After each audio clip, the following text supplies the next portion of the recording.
Machiavellian morality. Niccolo Machiavelli's morality, expressed in The Prince, 1513, is rooted in political realism rather than ethical idealism.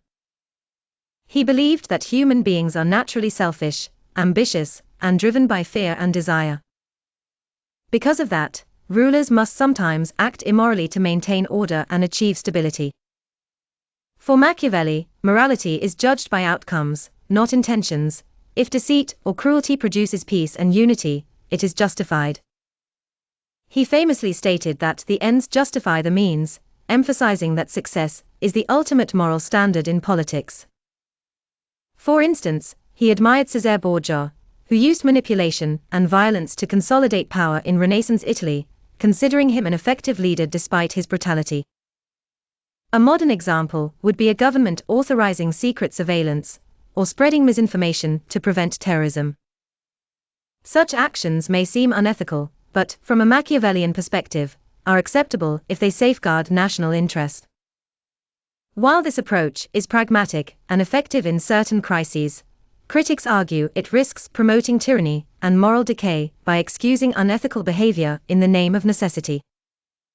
Machiavellian morality, in short, prioritizes stability and power over virtue, shaping a worldview where moral flexibility is seen as a political strength rather than a flaw. Jungian morality. Carl Jung's morality stands in sharp contrast to Machiavelli's, focusing on the inner world rather than external power. Jung believed that every individual possesses both good and evil tendencies, the conscious self and the shadow. He argued that morality arises from integrating these opposing forces rather than repressing them. According to Jung, when people deny their darker impulses, they project them onto others, creating prejudice, conflict, or hypocrisy. True morality, therefore, comes from self-awareness and psychological integration, a process he called individuation. For example, a corporate leader who acknowledges their greed and channels ambition into ethical business practices demonstrates Jungian morality. Similarly, a politician who reflects on their motives, transforming personal ambition into service for others, acts from a place of inner balance. Jung's morality is introspective and spiritual, emphasizing authenticity over conformity.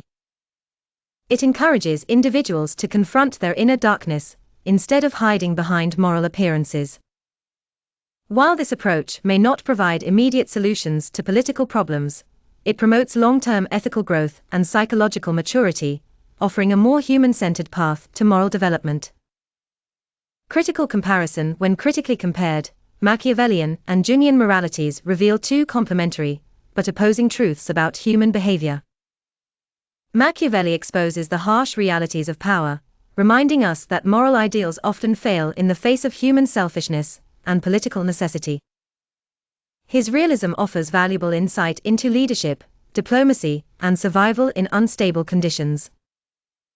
However, his approach can easily slide into moral relativism, where any action, no matter how cruel, is justified by success. Jung, conversely, elevates morality to a deeper psychological and spiritual level, focusing on the transformation of the individual rather than the control of others. His concept of integrating the shadow addresses the root causes of moral failure, unacknowledged fears and desires. Yet, critics note that Jung's theory may seem impractical in contexts like war or politics, where immediate action outweighs inner reflection.